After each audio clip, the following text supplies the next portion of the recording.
말씀이 있는 교회, 그 말씀 전하는 교회, 말씀대로 살아가는 교회, 말씀의 빛 교회.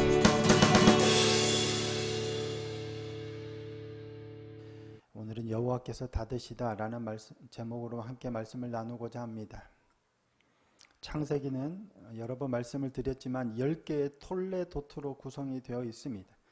톨레도트는 우리말로는 족보나 계보나 이런 말들로 번역이 되어 있지만 단순하게 이런 족보나 계보만을 뜻하는 게 아니라고 그랬죠. 톨레도트는 우리말로 쉽게 번역이 될 수는 없지만 가장 중요한 건 하나님의 구원 역사와 관련된 내용입니다. 그러니까 보통 사람의 계보를 기록하고 있지만 그 안에 담긴 하나님의 구원 역사에 관한 기록입니다. 그러니까 하나님께서 천지를 지으시고 무엇보다도 사람을 지으셨죠. 하나님의 형상을 따라 사람을 지으시되 남자와 여자로 지으셨습니다. 그런데 그 사람이 범죄함으로 타락해서 에덴 동산에서 쫓겨나게 됩니다. 그러면서 점점 죄가 확산되어 가죠. 사람들의 부패와 완악하며 극에 달하니까 하나님께서 사람 지으셨음을 한탄하시고, 예전 번역에서는 후회하셨다라고 기록하고 있습니다. 그래서 한탄하시면서 사람을 멸하시려고 합니다. 근데 사람만 멸하시는 게 아니라 동물들, 그러니까 이 땅까지도 멸하겠다 작정하십니다. 이유가 뭐냐면 부패와 완악함 때문이라고 그랬죠.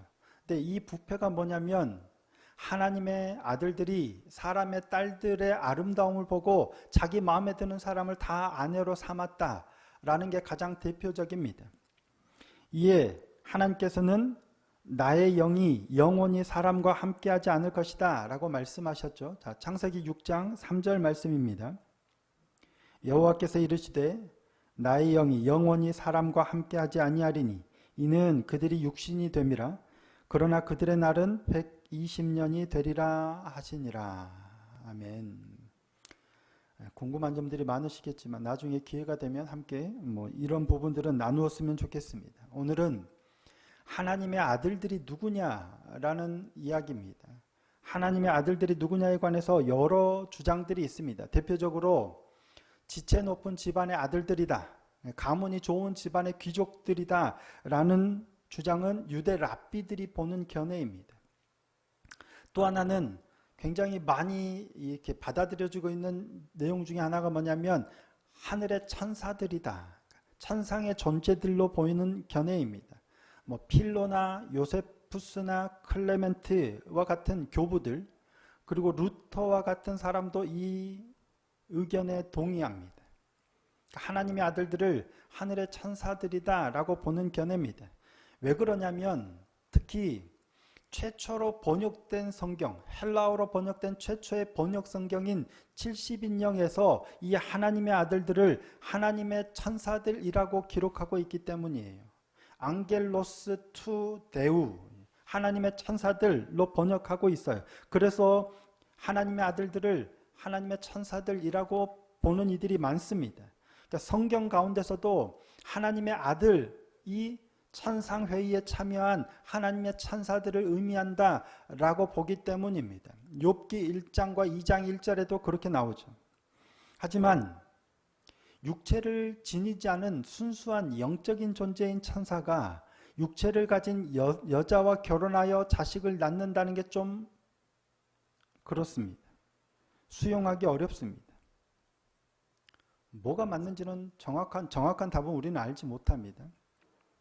마지막으로 저는 이 의견이 좀 제일 많이 와닿습니다. 하나님의 아들들이란 경건한 셋의 후손들, 그러니까 가인이 아닌 아벨 그 후에 아담과 하와에게서 태어난 셋의 후손들, 셋을 통하여 아담의 계보가 톨레도트가 쭉 이어지고 있잖아요. 그래서 셋의 후손을 가리킨다라는 견해입니다.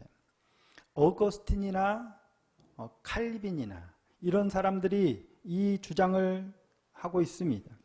이러한 사실은 경건한 자들을 가리켜서 성경에서 하나님의 아들들, 하나님의 자녀라고 부른 사례들이 많이 있기 때문입니다. 그렇기 때문에 설득력이 있어 보입니다. 무엇보다도 3절에서 나의 영이 영원히 사람과 함께 있지 아니하리라 하셨습니다. 이때의 사람은, 나의 영이 영원히 사람과 함께 있지 아니하리라 하셨던 말씀은, 이때의 사람은 사람의 딸들의 사람이 아니겠죠.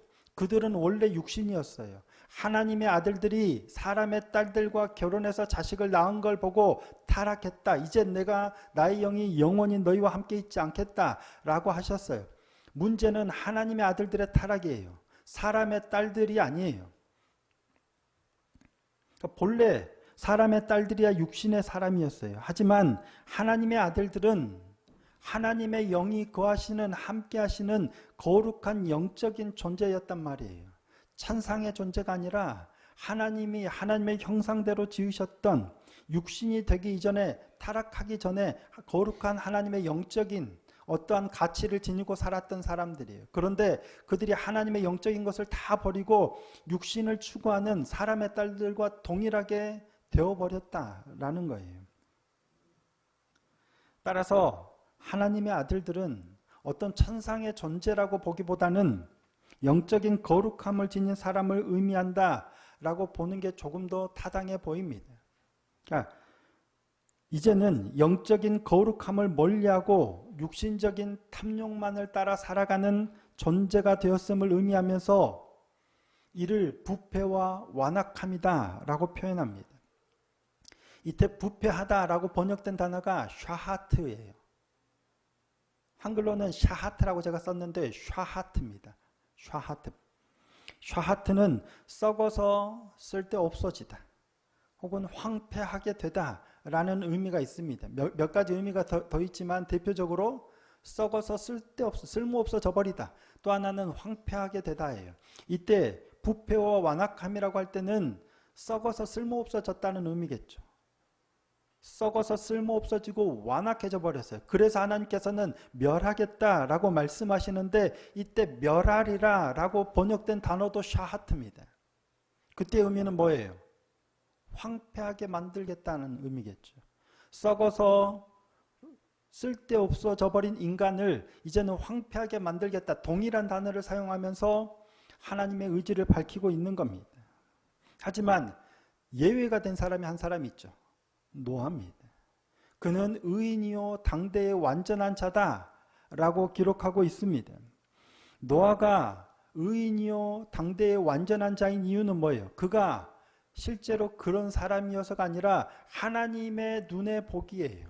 원어에는 그렇게 표현이 되어 있어요. 하나님의 눈 안에 노아가 의인이요 당대의 완전한 자로 보이는 거예요. 하나님이 그렇게 인정해 주셨다라는 거예요. 정말로 노아가 완벽하고 정말로 죄가 없는 의인이라서가 아니라 하나님이 보시기에는 노아는 의인이었어요. 완전한 자였어요. 이유가 뭡니까? 성경이 보여주는 노아가 의인이고 완전하다는 이유는 딱 하나밖에 없는 것 같습니다. 하나님의 말씀에 순종하는 자였어요. 그가 다른 어떤 의로운 일을 막 했다 이런 거는 없어요. 딱 하나, 여호와께서 명하신 대로 준행하였더라. 자, 6장 22절 말씀입니다. 노아가 그와 같이 하여 하나님이 자기에게 명하신 대로 다 준행하였더라. 7장 5절도 마찬가지입니다. 노아가 여호와께서 자기에게 명하신 대로 다 준행하였더라. 언제 이걸 했어요? 방주를 지으라 할 때 이랬어요. 그리고 그 안에 동물 짐승들을 넣으라, 양식을 준비하라 할 때 노아가 하나님께서 자기에게 명하신 대로 다 준행했어요. 다른 건 노아가 가난한 자들을 도왔다거나 어쨌다거나 이런 거 하나도 없습니다. 노아가 의인이요 완전한 자라는 이유는 딱 이거 하나밖에 없는 것 같아요. 하나님께서 명하신 대로 다 준행한 거예요. 뭐라고 말씀하시든 따르는 거예요. 잘 아시겠지만 방주를 만드는 게 쉬운 일이 아니잖아요. 더군다나 이스라엘의 우리가 사진이나 영상으로 봐서도 알겠지만 그곳에 저 산 위에다가 방주를 짓는다는 게 가당키나 하겠습니까? 그것도 물론 100년까지는 아니겠지만 굉장히 오랜 기간 방주를 짓는다는 건 쉬운 일이 아니죠. 사람들이 조롱했겠죠. 비도 안 오는데 뭐 엄청나게 조롱했겠죠. 그런데도 노아는 끝까지 여호와께서 명하신 대로 다 준행했습니다. 결국 방주가 완성됐습니다. 말씀하신 대로 먹을 양식도 저축했습니다. 이제 하나님께서는 방주에 들어가라 라고 말씀하세요. 곧 그날에 노아와 그의 아들 셈, 함, 야벳과 그의 아내와 그의 세 며느리가 방주에 들어갑니다. 그리고 모든 동물들이 각각 그 종류대로 암수 한 쌍씩, 암수 둘씩 방주에 들어갑니다. 자, 15절, 16절 말씀입니다. 자, 함께 한번 읽어보실까요? 15절, 16절 시작. 무릇 생명의 기운이 있는 육체가 둘씩 노아에게 나와 방주로 들어갔으니 들어간 것들은 모든 것의 암수라. 하나님이 그에게 명하신 대로 들어가매 여호와께서 그를 들여보내고 문을 닫으시니라. 아멘. 암수 둘씩 들어갔어요. 노아와 그의 아내, 그의 세 아들과 그의 세 아내들 다 짝이 있게 들어갔죠. 짐승들도 각각 그 종류대로 암수 둘씩 들어갔는데 암수 하나하나 짝으로 쌍으로 들어갔죠. 이유가 뭘까요? 종족을 보존하기 위해서였겠죠. 홍수로 인해서 땅 위에 움직이는 생물이 다 죽었습니다. 육지에 있어서 그 코에 생명의 기운의 숨이 있는 것은 다 죽었다라고 오늘 본문도 기록하고 있죠. 다 죽었어요. 공중에 날아다니는 새도 다 죽었어요. 누구만 살았어요? 방주 안에 들어간 노아와 그의 가족들과 쌍으로 들어갔던 각종 동물들 한 쌍씩 외에는 다 죽었습니다. 만일 암수 한 쌍이 들어가지 않았다면 홍수가 끝난 후에 그 동물은 멸절됐겠죠. 그래서 하나님께서는 멸절되지 않도록, 멸종되지 않도록 암수 한 쌍이 들어가게 하셨습니다. 그렇다면 기준이 뭘까요? 암수 한 쌍을 선택한 기준이 뭘까요? 종류, 동물 종류도 어마어마하게 많겠죠. 뭐 코끼리, 사자, 뭐 고양이, 개 어마어마하게 많을 텐데 그 많은 동물들 중에서도 또 고양이도 개체 수가 어마어마하게 많죠. 수만 마리, 수십만 마리 중에 딱 두 마리. 어떤 놈을 선택했을까요? 죄송합니다. 어떤 종류를 선택했을까요? 두 마리. 제일 뛰어난 암컷과 수컷을 나오게 하셔서 들어가게 하셨을까요? 아니면 그냥 아무거나 둘. 모르세요? 제가 전혀 쓸데없는 질문을 하고 있는 것처럼 보이시죠? 네, 쓸데없는 질문입니다. 알 수도 없고 알 필요도 없는 겁니다. 쓸데없는 관심이고 제가 쓸데없는 질문을 일부러 드린 겁니다. 근데 그것 말고도 문제가 있습니다. 자, 6장 19절을 보면 암수 한 쌍씩 들어갔죠.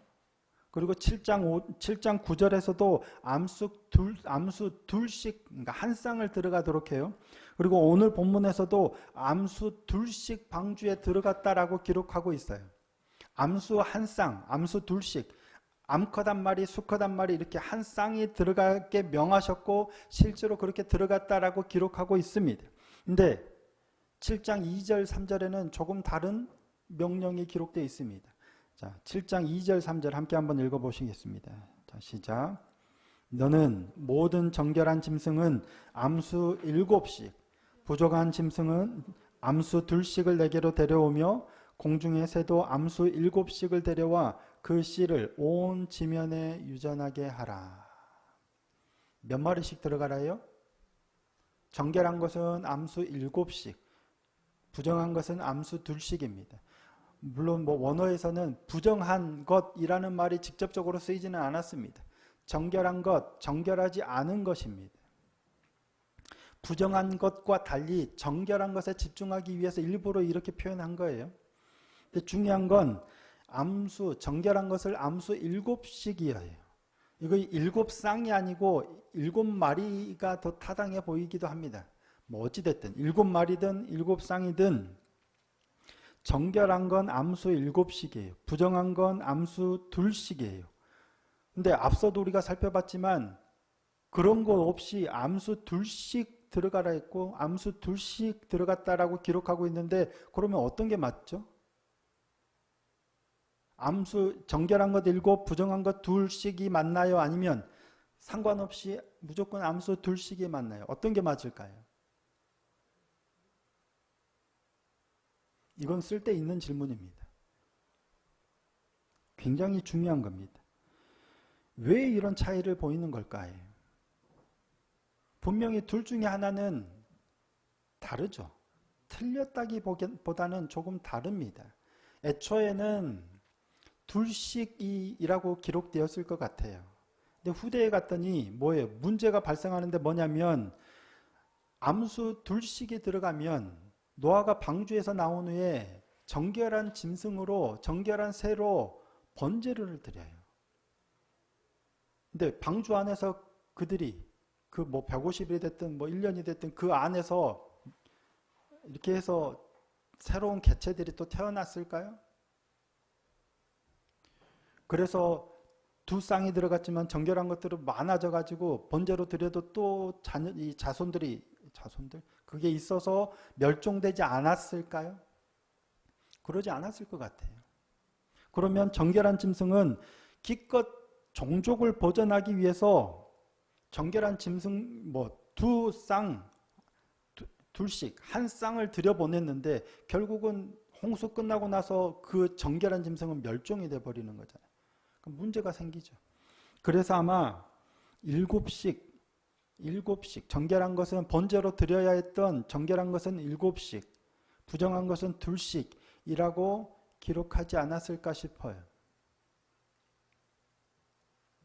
사실은 정결한 짐승과 부정한 짐승은 노아 때는 전혀 구별이 없습니다. 언제 구별이 돼요?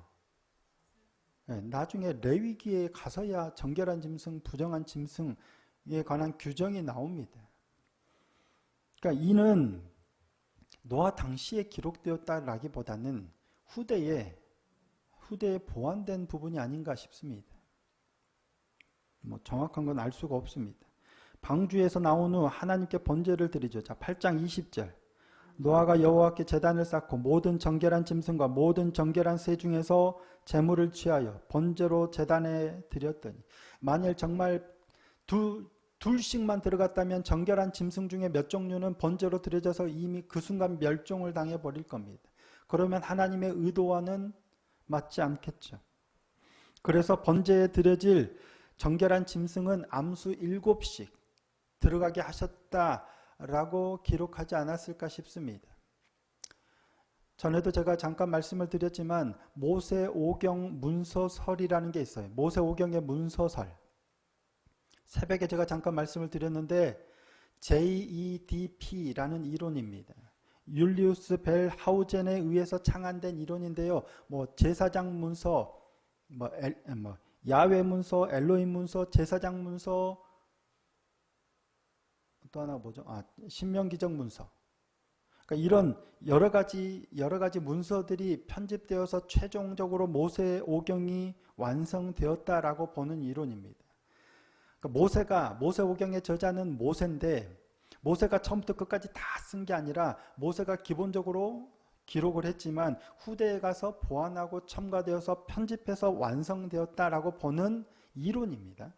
물론 이것도 이론입니다. 근데 이런 주장에 따르면 이 모세오경이 모세가 저자로 기록했다라는 걸 부인하는 건가요? 그렇지 않습니다. 또 이렇게 편집됐다고 해서 하나님의 말씀으로서의 성경의 권위가 사라지나요? 그럴 위험도 있지만 그렇지 않은 것 같습니다. 성경을 어떻게 바라보느냐에 따라서 달라집니다. 문자적으로 오류가 없다라고 보면 굉장히 큰 위기에 봉착합니다. 하지만 하나님의 말씀으로서의 성경의 권위를 바라보면 전혀 문제가 되지 않습니다. 성경의 문자성은 문자적으로 1.1획도 틀림없이 기록되었다라는 무호성이 아니라요. 하나님의 말씀의 권위로서의 그 무호성을 의미하기 때문입니다. 사실 열왕기나 역대기를 보면 왕들의 연대나 나이나 이런 거 보면 문제들이 많습니다. 서로 다른 기록도 있고 아들이 20살의 왕이 되었고 2년 있다가 끝났어요. 그러면 22살에 왕에서 내려왔어. 근데 그 아들이 40살에 왕이 될 수 있나요? 없잖아요. 근데 그런 기록들도 있어요. 그러니까 문자적으로만 보면, 기록된 내용으로만 보면 이거 뭐야 이럴 수 있지만 하나님의 말씀으로서의 권위에는 전혀 문제가 되지 않습니다. 뭐 번역을 잘못했든 아니면 필사를 잘못했든 뭐 이런 문제들이 있을 수 있기 때문입니다. 물론 최대한 객관적인 사실이나 진리를 끌어내야 합니다. 그리고 그렇게 발견되어진 객관적인 사실들이 굉장히 중요합니다. 하지만 더 중요한 건, 정말 중요한 건 그렇게 발견되어진 객관적인 사실이 아니라 우리를 향한 하나님의 말씀입니다. 그래서 그 말씀에 대한 내 삶의 변화가 중요해요. 이게 정말 7마리가 들어간, 7씩 들어간 게 맞나, 2씩 들어간 게 맞나, 그래요. 밝히는 것도 필요해요. 중요해요. 어느 게 진짜인지 밝히는 것. 근데 그것도 중요하지만 사실 그것보다는 학자가 아닌 우리들에게 중요한 건 그 말씀을 통해서 내 삶이 변화되는가. 하나님의 말씀을 통한 내 삶의 변화. 그게 야고보 사도가 강조하고 있는 겁니다. 믿음이 있다고 이게 정말 기록된 말씀이 하는 진리다, 믿음이다 라고 그렇게 싸우고 피터지게 싸우지만 사실은 전혀 사랑을 행하지 못하는 믿음이 없는 것을 책망하고 있지 않습니까? 자, 야고보서 2장 15절에서 17절 말씀입니다. 만일 형제나 자매가 헐벗고 일용할 양식이 없는데 너희 중에 누구든지 그에게 이르되 평안히 가라, 덥게 하라, 배부르게 하라 하며 그 몸에 쓸 것을 주지 아니하면 무슨 유익이 있으리요? 이와 같이 행함이 없는 믿음은 그 자체가 죽은 것이니라. 믿음과 행함을 분리시키는 게 아니라 믿음과 행함을 일치시키는 거예요. 어떤 사람이 여리고로 가다가 강도를 만나 거의 죽게 되었죠. 그 길을 지나가던 제사장이 보고, 방금 예배를 집전하고 돌아가던 제사장이 보고 도와줍니까? 도망갑니까? 도망가 버리죠. 멀리 돌아서 가버립니다. 레위인도 마찬가지입니다. 제사장이나 레위인이나 성전에서 섬기는 사람들인데 그를 보고 그도 돌아가 버립니다. 그런데 유다 사람들이, 이스라엘 백성들이 개처럼, 짐승처럼 여기는 사마리아인은 지나가다가 그걸 보고 도와줍니다. 자기의 돈을 주고 자기의 품을 들이고 자기의 노력으로 자기의 것으로 그 사람을 도와줍니다. 누가 강도 만난 자의 이웃이냐? 예수님께서 너도 그와 같이 하라 라고 말씀하셨죠. 객관적인 사실을 알고 믿음이 이게 진리야 라고 그토록 강조하고 피터지도록 외치는 제사장과 레위인이 아니라 그를 도와준 그가 강도 만난 자의 이웃이라는 거예요. 객관적 사실을 알기에 혈안이 되어서 서로 물어뜯고 자기만 진리를 아는 양 그렇게 목소리를 높인다면 아무 의미가 없는 거죠. 막상 정말 도움이 필요한 사람을 보고는 모른 척 돌아가 버린다면 그건 믿음이 아니다 라는 겁니다. 성경에서 성경이 말씀하는 예언은 하나님의 말씀을 대언하는 겁니다. 하나님의 말씀을 대신 전하는 거예요. 성경이 말씀하는 예언은 하나님의 말씀을 대신 전하는 것. 그래서 대언하는 겁니다. 구약의 예언자들은 여러 가지 방식으로 하나님의 말씀을 대언했습니다. 하나님의 말씀을 대언하는데 시간상으로는 과거, 현재, 미래를 다 포함하고 있어요. 그러니까 과거는 뭘까요? 사람들이 잘못하면 너희가 잘못했다. 하나님의 말씀에 어긋냈다. 그래서 징벌을 받은 과거의 역사를 대언합니다. 그래서 현재는 현재 일어나고 있는 일들에 대한 하나님의 뜻을 보여주기도 합니다. 미래는 심판이나 구원, 다가올 미래의 일을 예고하기도 합니다. 이게 예언입니다.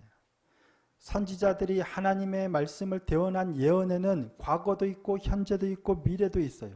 하지만 예언의 초점은 언제나 현재의 삶을 변화시키는 데 있습니다. 그러므로 이제 회개하고 하나님께 돌아오라. 이게 예언자들이 전달하려는 중심 메시지입니다. 요나는 니느웨 성을 향하여 이제 40일 후면 너희가 멸망할 거다라고 미래의 일을 경고하죠. 하지만 요나의 예언의 목적은 그들이 망하는 게 아닙니다. 요나가 그 말씀을 전하는 이유가 뭐예요? 하나님께서 요나를 통해서 그 말씀을 선포하라 하신 이유가 뭐예요? 지금 회개하고 돌이키라는 거예요. 그 성이 멸망할 것이니 멸망하기 전에 회개하라는 거예요. 다시 말해서 요나가 전한 예언의 핵심은 니느웨가 멸망하는 미래 사건에 있는 게 아니라 뭐예요? 회개하는 오늘의 삶의 변화에 있는 겁니다. 오늘 우리에게도 마찬가지입니다. 말씀이 갖는 의미가 그래요. 말씀은, 이 성경 말씀은 과거에 수천 년 전부터, 4천 년 전부터 몇백 년 전까지, 심지어는 지금으로 치면 그렇죠. 수천 년 전에 다 기록된 책들이에요. 수천 년 전에 있었어요. 글로 끝나나요? 오늘도 여전히 적용이 됩니다. 그리고 미래에도 적용이 돼요. 가장 대표적인 게 요한계시록입니다. 우리는 먼 미래에만 보지만 사실은 과거에 있었던 일과 현재와 미래를 예견하고 있는 말씀이에요. 성경이 그렇잖아요. 중요한 건 뭐예요? 물론 과거도 중요하고 미래에 일어날 일도 중요해요. 하지만 가장 중요한 건 그래서 오늘의 삶이 말씀대로 어떻게 살아가느냐. 이유숙 권사님이 며칠 전에 묵상 중에 이렇게 글을 올리셨죠. 간단하게 요약하면 다만 노아와 그 방주에 들어간 사람들과 그 짐승들만 살아남았다는 거예요. 문이 닫히면 우리는 열 수가 없어요. 구원의 문이 닫힌 후에는 들어가고 싶어도 들어갈 수가 없어요. 이게 하나님께서 방주의 문을 닫으셨다는 이유입니다. 우리가 닫은 게 아니라, 노아가 닫은 게 아니라 하나님께서 다 들어간 후에 하나님께서 닫으셨어요. 들어간 후에는, 문이 닫힌 후에는 열 수 없어요. 문이 닫히기 전에 일주일의 기간이 주어졌을 때 그 기회 안에 들어가야 된다는 거예요. 우리에게 중요한 건 방주가 실제로 존재했느냐, 방주의 자네가 저기 외국의 어느 산에 있는 게 방주의 파편이냐, 방주의 동물들이 몇 마리가 들어갔느냐, 어떻게 그 안에서 동물들이 싸우지 않고 사자와 토끼와 이게 다 있을 수 있었느냐, 이런 게 중요한 게 아니라 중요한 건 내 삶의 변화입니다. 어떻게 변화돼야 될까요? 노아처럼 의인이요 당대의 완전한 자예요. 방주 안에 들어가야 돼요.